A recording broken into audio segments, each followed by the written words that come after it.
Salvete omnes, and welcome back to Caesar Book 5.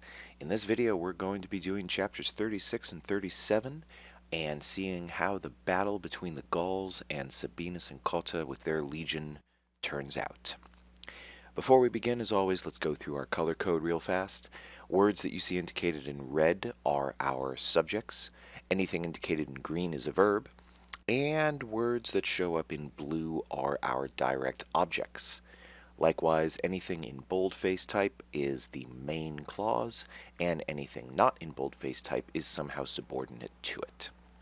So, with that out of the way, let's dive right in.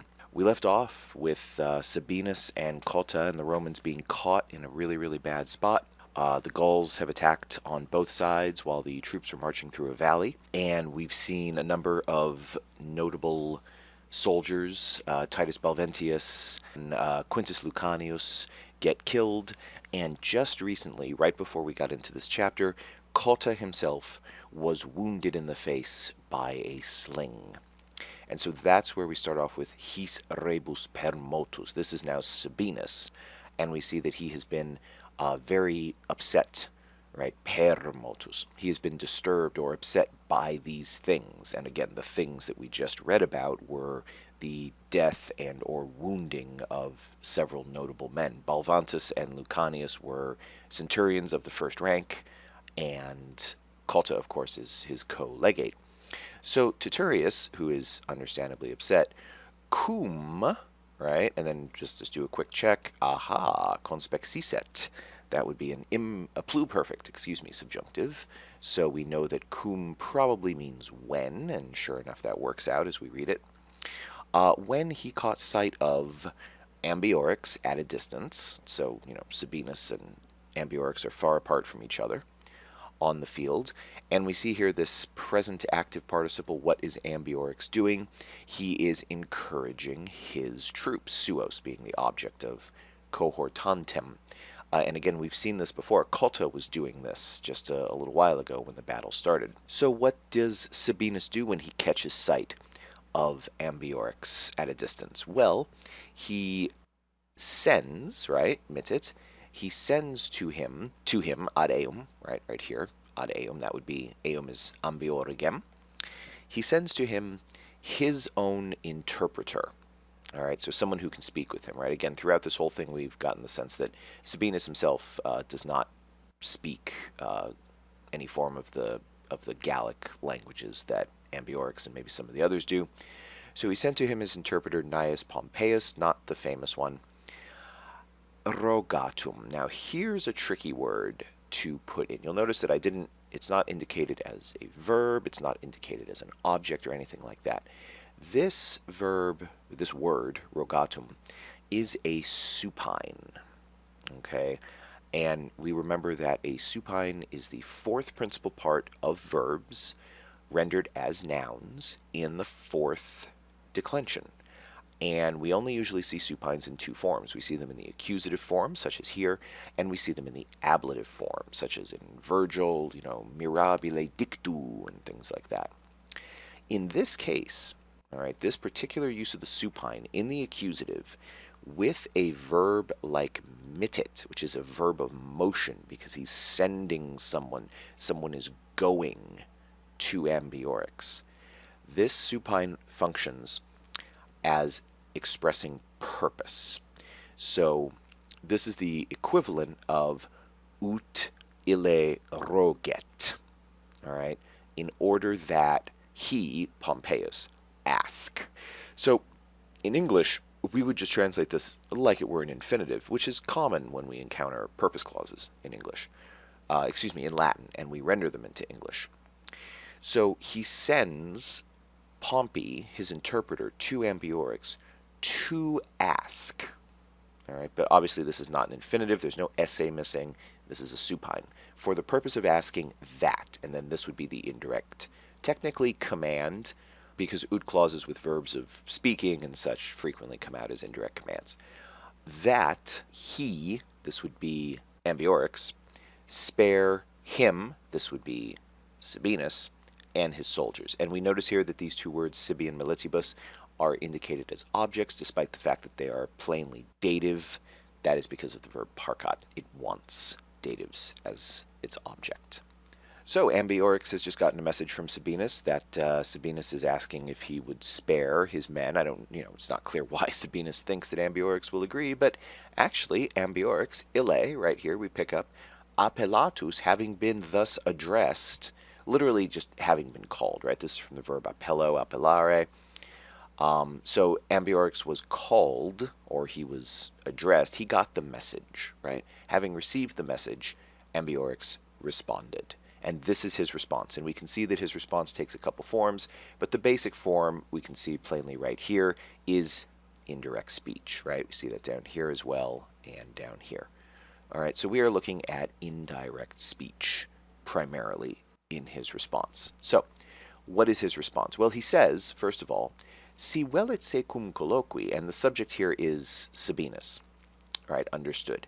If Sabinus wants to talk with him, right? If Sabinus wants to speak with Ambiorix, licere, it's allowed, right? He can. Then the understood subject here is still Ambiorix, right? Ambiorix hoped, he says, right? Ambiorix hopes that, and then what follows sperare a multitudine impetrare posse, the subject of posse is actually this clause right here, which is missing. There should be something like an id or something going here to be the antecedent of this quod clause. All right, this quod, as we see, this is highlighted in red, so that means it's a subject, which means it's a relative pronoun, not a causal quod. So this is a relative clause of characteristic. And so what Ambiorix is hoping is he is hoping that something, okay, we'll go down here now, something which pertains to the safety of the soldiers, remember militum is genitive, third declension, can be obtained. That's what impetrare means. It's a passive infinitive right here. Can be obtained from the crowd. And who's the crowd? That's his force of Gauls, right? If you remember all the way back to when Ambiorix was talking to the Roman legates after the attack, he said that, the Roman delegates, I should say, not legates, Ambiorix claimed that the crowd in his tribe, the Eburones, had as much power over affairs as he himself did. And so here again, he's kind of echoing that, right? It's Ambiorix isn't necessarily saying that he's going to offer anything, but he's saying that, well, maybe, sperare, right, I hope, that the crowd will be willing to give you something, right? Something that might pertain to the safety of your soldiers. Moving on, this ipsi right here is for Sabinus, okay? For Sabinus, moreover, all right, this is dative, of course. We'll see it because it's nociturum iri over here. For Sabinus, of course, nihil nociturum iri. Now, nociturum iri is a future passive infinitive. This is not common at all, right? Future passive infinitives. And the nihil here is actually an accusative of respect, technically, which is why it's not indicated as a subject or object, because it's not. Basically, it's just standing here kind of as an adverb, in no way at all, something like that. So not at all. It's just a really strong non, which we've seen nihil do in the past. So the idea here is simple enough. Sabinus himself will not in any way be harmed. Nociturum iri, future passive infinitive, will be harmed. Sabinus will be harmed in no way at all. And to this effect, or, in this business, right, say, again, ille, Sabinus, interponere suum fidem. So this is kind of an idiomatic expression that simply means he swore an oath. He gave his pledge, something like that. That's what's going on right there. So Sabinus wants to talk with Ambiorix. Ambiorix says, sure, come on over, let's talk. Maybe the crowd will be willing to grant you a boon, as it were. Okay, so continuing on, a lot of illes, right? You got to watch out. Whenever you see ille, that usually indicates that the subject is changing back to the other person that we were talking about. So in the last sentence, we saw ille, that meant the subject was now Ambiorix. Now we see ille again, that means the subject is once again Sabinus. So Sabinus talks with the wounded Cotta if, and again, it's the same kind of structure we just saw in the previous sentence, in fact, to the point where we even see basically the same language. If, and the subject of videator here is kota, because he's asking kota if kota thinks that it seems best, all right? And the idea here of if it seems best, right, that's kind of understood from the context. Does it seem that, right, if we read it literally, let's read it literally, and then we'll see how the best fits in. Sabinus spoke with the wounded Cotta if it seemed that they should depart from the battle, this is an ablative of separation, and together with Ambiorix, discuss things, right? Speak together with Ambiorix. So when we put all of that together, hopefully it's clearer how the si videatur comes to mean something like if it seemed good or if it seemed best. So Sabinus spoke with Cotta. Does it seem like the two of them should go forth from the battle and speak with Ambiorix? Does that seem right? And then you finish that thought like a good idea. And then we have again a very similar expression to the one that we just had from Ambiorix. Sabinus says that he, and this subject of sperare now is Sabinus, not Ambiorix anymore. Sabinus hoped that from him, okay, and we can just carry the exact same language we understood from above, something could be obtained, right? And again, the something that could be obtained, just like in the previous sentence, is missing. It should be here, or something like that. It should be id, or aliquid, or quidque, or whatever, quidcumque. But there's nothing. Quid, maybe. But he hopes that from him, from Ambiorix, something can be obtained concerning his safety, right? Notice the singular, and the safety of his men, all right, and the safety of their men. All right, and then coming to the end of our first chapter, Cotta, a very simple sentence as we can see, Cotta, that he, we just skipped to negat, right, to make it easier for us in English, said no. Right? Negare means something like dicere non, okay, to say no. So a very common way to translate negare is to use dicere and then to negate whatever follows, right? To pretend there's a non here. Otherwise, you can say something that's a little more clunky, like Cotta denies that he, right? Or you can just say that Cotta says that he will not go to an armed enemy. All right, iturum here, future active participle, thereby indicating there's an SA missing for the future active infinitive. In indirect speech, of course. So Cotta said that he will not go to an armed enemy, and in this he perseveres. Something worth noting, by the way, that haven't highlighted it up until now, but all of the verbs so far in this chapter, the main verbs, have been in the present tense. All right, even though we've been reading them kind of past tensey, perfect tensey, because again, Caesar, when placing verbs like this in the present tense, is creating a more heightened dramatic effect. It's as if it's happening right now in front of us. So that's why, as we've mentioned before, when it comes to translating verbs like this for the AP, as long as you pick a tense, you're either rendering them in the present tense, all of them, or you're rendering them in the past, the perfect tense, all of them. You don't get to go back and forth. Okay, well, Cotta has given his opinion of the matter, but Sabinus, as we see, is gonna go do his own thing, right? Probably because Cotta's wounded. So, Sabinus. Now, we can see right here that this is a very highly structured phrase, and it is, in fact. So, what's going on here? Well, Sabinus, and then we've seen this before, this is a relative clause that happens to contain within it, all right, it happens to contain within it the antecedent of the relative clause. The antecedent of the relative clause is tribunos militum. And tribunos militum is being the subject, along with centuriones, of this infinitive down here, sequi, which, as we'll see in 1 second, let's take a quick peek. Aha!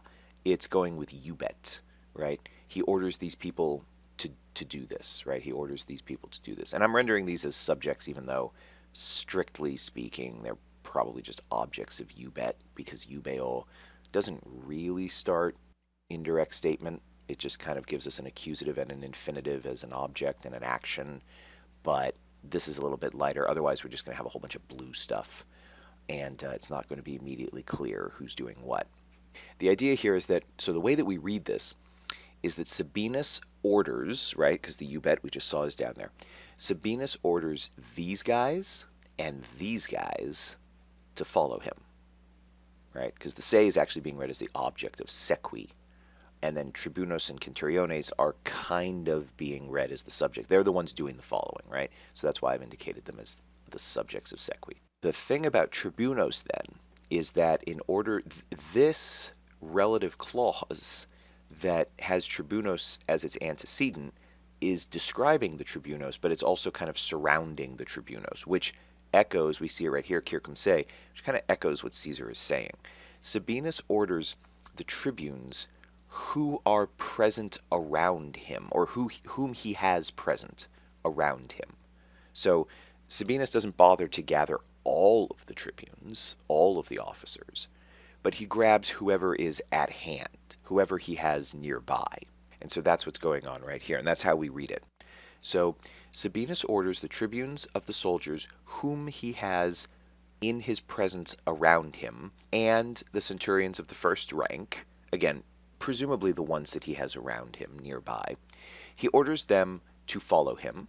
Okay, let's scroll down. Here's you bet. Okay, again, the ordering. This is what Sabinus has done. And cum, and then we see aha, akesiset, subjunctive. So let's start with when and see if anything else works. When closer to Ambiorix, he approached. All right, so when he got closer to Ambiorix, having been ordered, you'll notice there's a lot of quick actions here. So here's the first action. Having been ordered, so this is Sabinus. Sabinus was ordered, we would say in English, but Latin's just using the participle. Ordered to cast aside his weapons, to throw away his weapons. All right, Sabinus was. Again, ordered by whom? Well, presumably ordered by Ambiorix. Imperatum facit. He, Sabinus, does, literally he does the command. So in English we would say he does what he is ordered. And, right, because there's the que, and he gives an order to his men, this is Sabinus, he gives an order to his men, here's the order, that they do the same. What is doing the same? It's this bit up here, arma abicere. Sabinus approached close to Ambiorix. He was commanded to put aside his weapons, and so he does it, and then he tells the people with him to do the same thing. I'm sure this won't end badly at all. Meanwhile, no skipping to the end, please, spoilers. Meanwhile, while, this is just a nice simple doom clause, right? While they, now this agunt here, this use of agunt just means something like, it's ago, it's kind of a boring verb. In context, though, it means something like while they talked, right? Or literally while they worked or did stuff. Okay, so while they talked among themselves, or between each other, between themselves, this would be Sabinus, his men, and Ambiorix and his men, concerning conditions. So that would be conditions like terms for the Romans to be able to leave, perhaps. And then here we start seeing the trickery. A longer, and then what? A longer what? A longer what? Ah, sermo. A longer discussion was instituted, but the idea is more like was arranged, or is arranged, right? Because again, we're all present tense. So a longer speech was started or going on. Consulto. This is an adverb. All right. It's an ablative, yes, but it's an adverb. By planning. So on purpose. By Ambiorix. So in English we would say Ambiorix intentionally planned a longer speech, a rather long speech. But Latin just reverses that with the passive voice, which it loves. A longer speech was planned on purpose by Ambiorix. So they're talking about conditions, and Ambiorix just keeps talking and talking and talking. And why is he doing that? Because little by little, having been surrounded, and the singularness is because the understood subject is just Sabinus, but of course broadly we know that it means all of the Roman troops. Okay, all of the Roman troops. There it is. He was killed, along with everyone else, right? The men that he brought with him. That would have been, by the way, again, just a reminder, all of the officers that he had had around him, as well as the highest ranking centurions. So, the leadership of the Roman army has just been murdered. Well, let's see how this works out for them. Tum muero, then indeed, yes indeed. We notice there's basically, apart from a couple expressions, there's nothing, this is just a straight sentence of what happened. Then indeed, suo more, ablative of manner, according to their custom, victoriam conclamant. They, this would be the enemy, shouted victory, and ululatum tolunt. They raised literally an ululation, or a cry, a scream, a battle cry perhaps. Ablative absolute, one with an attack being made upon our troops, ordines perturbant. They threw the ranks into confusion. And then possibly one of the saddest sentences of the entire episode, ibi Lucius Cotta pugnans interficiter. There, Lucius Cotta, fighting, right, he died fighting, was killed, along with a great part of the soldiers. Notice how there's just no ornament in this language, right? It's all very somber.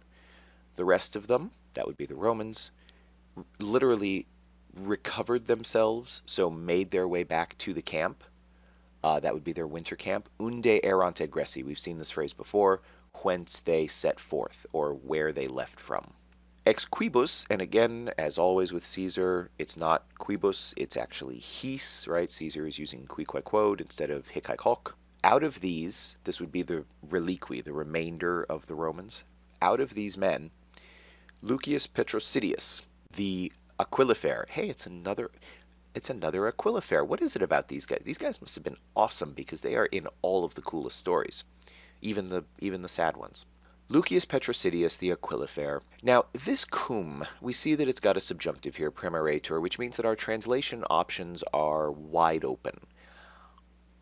There's there's nothing in the sentence that suggests we should read it one way or the other. I'm going to suggest that this cum is read concessively, although you could just as easily read it as when, you could just as easily read it as because. There is no apparent reason to favor one translation over any other. I just happen to like reading this concessively. Although he was set upon by a great host of the enemy, he hurls the eagle inside the walls. And he himself, in front of the camp, most bravely fighting, was killed. Why do I prefer it concessively? I don't really know. It just seems like it gives me a sense of it's just one more amazing feat that the man accomplished, even though he had this incredible disadvantage, being pressed upon by a great number of the enemy. Right? He still managed to do this last awesome thing. If you want to read it as when, if you want to read it as because, completely fine. Illi, this would be the Romans, they, aegre ad noctem opugnationem sustinent. They literally carry on the fight, all right, something like that. They endure the fight, aegre, with difficulty until nighttime. Remember, when this whole attack started, it was about 2 in the afternoon, so presumably they fought on, the ones that survived, for a few more hours. Noctu, at night, ad unum. This phrase means to a one, so it means all of them, every single one of them, and then we get that repeated right here, all of them, but this is the subject. Ad unum is just an expression that means something like to the last man. Desperata salute, ablative absolute, with hope being despaired of. Everyone, every single one of them, killed themselves. So the Romans have committed suicide rather than fall into the hands of the enemy. And then we come to the end. Pauci, a few of them. Ex proeliolapsi. Okay, so now we see like these were not the ones that made it back to the camp. These were the men that managed to slip away from the fighting. Incertis itineribus per silvas, by means of uncertain paths through the forest. All right, because again, they don't know where they are necessarily, or they're certainly not going to go on the main roads. To Titus Labienus the legate in his camp, they came, or they come. Again, everything's been present tense. They come, and then we actually see eum certiorum, de rebus gestis, which is kind of a chiastic construction here. Caesar is still using a little bit of art in his writing. They make, let's start here, they make him, that would be Labienus, they make him more certain. So again, we've seen this expression before, they inform him, okay? They let him know. They make him more certain. They inform him, de rebus gestis, of the things that have taken place. Sabinus and Cotta are dead. Their legion and 5 cohorts is wiped out, almost to a man, but not entirely, thankfully. And the few survivors have managed to make it to Labienus. So Labienus will eventually learn what is going on. But again, it takes some time, right? Incertis itineribus per silvas. Caesar doesn't say how long it takes, but we need to keep in mind 2 things. The first thing is that the survivors make it to Labienus, not to Cicero. All right, that's going to be really important. And the second thing is that we don't know how long it takes the survivors to get there, which means that what's about to happen is probably happening while these men are still making their way to Labienus, which explains why Labienus and Caesar and the rest of the Romans didn't react sooner, or didn't react until they heard from Cicero, who's going to be attacked next, what's going on. But we will get to that in the rest of Book 5. Maximus gratias for making it this far, and vale te omnes.